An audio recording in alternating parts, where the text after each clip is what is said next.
¿qué tal? Bienvenidos, bienvenidas a Impacto Económico de fin de semana. Les saluda Luis Francisco Blandón desde Caracas, Venezuela. Le acompañamos este fin de semana para informarle de lo más destacado en materia económica en América Latina y el mundo. Así comenzamos.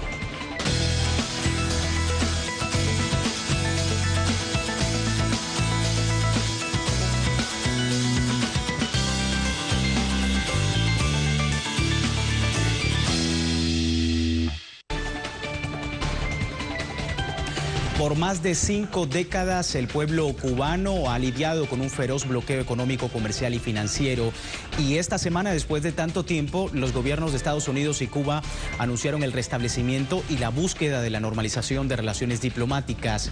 Esta nueva etapa persigue mejorar el clima bilateral y avanzar hacia la normalización de los vínculos entre ambas naciones. En un acuerdo negociado durante 18 meses de conversaciones que tuvo la cooperación del gobierno de Canadá y que fue alentado por el Papa Francisco, los presidentes de Estados Unidos y Cuba, Barack Obama y Raúl Castro, respectivamente, confirmaron el restablecimiento de las relaciones diplomáticas. Gracias a ese proceso, ambos países se han comprometido a iniciar un diálogo que incluye la apertura, dentro de unos meses, de embajadas en La Habana y Washington. Luego de que el país caribeño liberara al contratista estadounidense Alan Gross, acusado de espionaje en la nación antillana, Barack Obama reconoció el fracaso del bloqueo económico y comercial que por más de 55 años sostuvo su país contra Cuba. Estos 50 años han mostrado que el aislamiento no ha funcionado. Ha llegado la hora de un nuevo enfoque. Estamos tomando medidas para aumentar los viajes, el comercio y el flujo de información desde y hacia Cuba. Se trata fundamentalmente sobre la libertad y la apertura y expresa también mi creencia en el poder del compromiso de pueblo a pueblo. Con los cambios que estoy anunciando hoy, será más fácil para los estadounidenses viajar a Cuba. Y los estadounidenses podrán utilizar tarjetas de crédito y débito estadounidenses en la isla.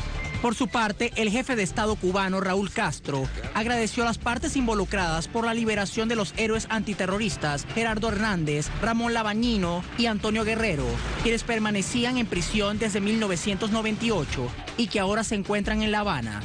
Castro reiteró la disposición del gobierno cubano a dialogar sobre los temas de soberanía nacional, democracia, derechos humanos y política exterior. Hemos acordado el restablecimiento de las relaciones diplomáticas. Esto no quiere decir que lo principal se haya resuelto. El bloqueo económico, comercial y financiero que provoca enormes daños humanos y económicos a nuestro país debe cesar. Aunque las medidas del bloqueo han sido convertidas en ley, el presidente de los Estados Unidos puede modificar su aplicación en uso de sus facultades ejecutivas. Iniciado en 1961, el bloqueo total impuesto por John F. Kennedy imposibilita a Cuba exportar e importar libremente productos y servicios hacia o desde los Estados Unidos.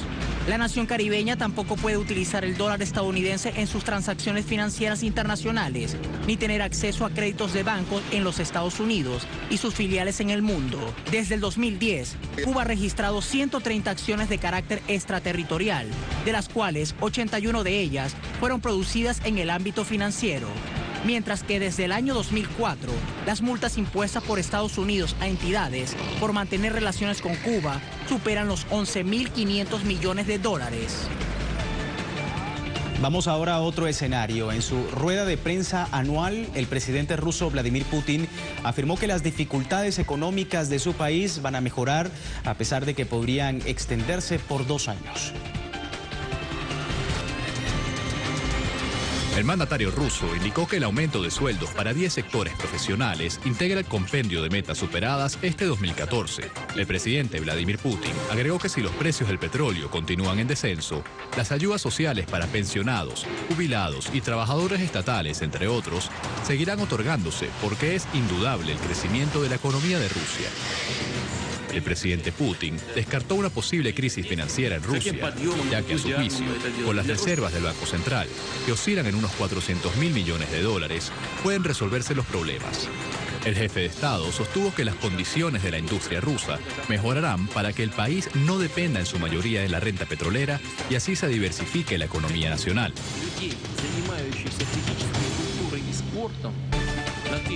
En otro tema, y en Colombia, el Tratado de Libre Comercio con Corea del Sur y la Alianza del Pacífico ya fue aprobado por el Congreso y pasó a sanción presidencial. La aprobación en el Congreso de la República del Tratado de Libre Comercio con Corea del Sur y el protocolo comercial de la Alianza del Pacífico son el paso que estaba pendiente dentro del ciclo de política comercial del gobierno colombiano.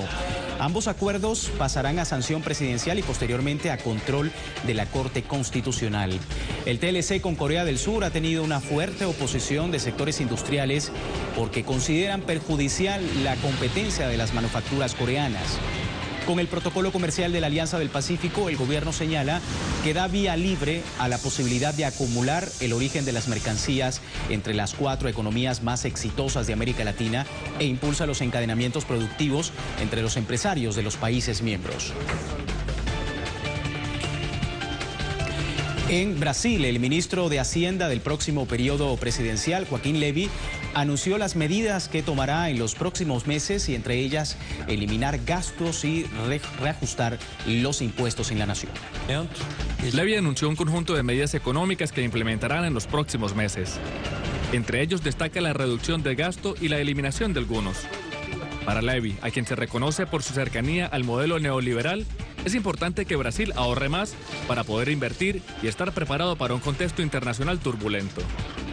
Analistas señalan que si no se consigue controlar la inflación, especialmente en un contexto de pérdida de valor de las materias primas en los mercados externos, el contexto de 2015 no será nada alentador.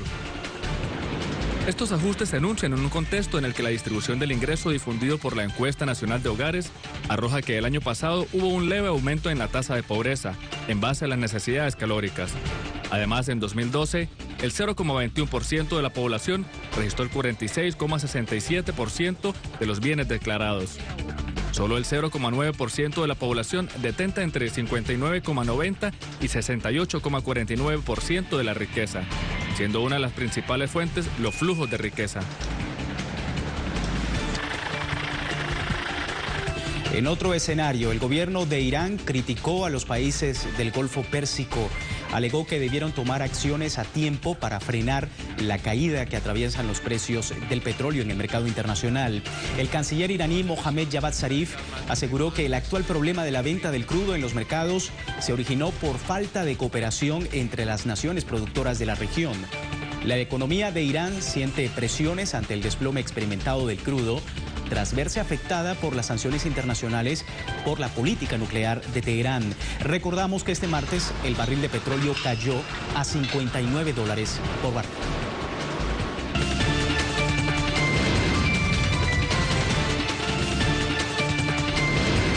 Es momento de revisar nuestras caricaturas de impacto y comenzamos con una imagen que refleja esa confianza que tienen los colombianos por el Departamento Administrativo Nacional de Estadísticas DANE. Vemos a un desempleado en una plaza leyendo la prensa y dice: nunca confíes en las cifras del DANE, miles de ceros a la izquierda, te lo aconsejamos.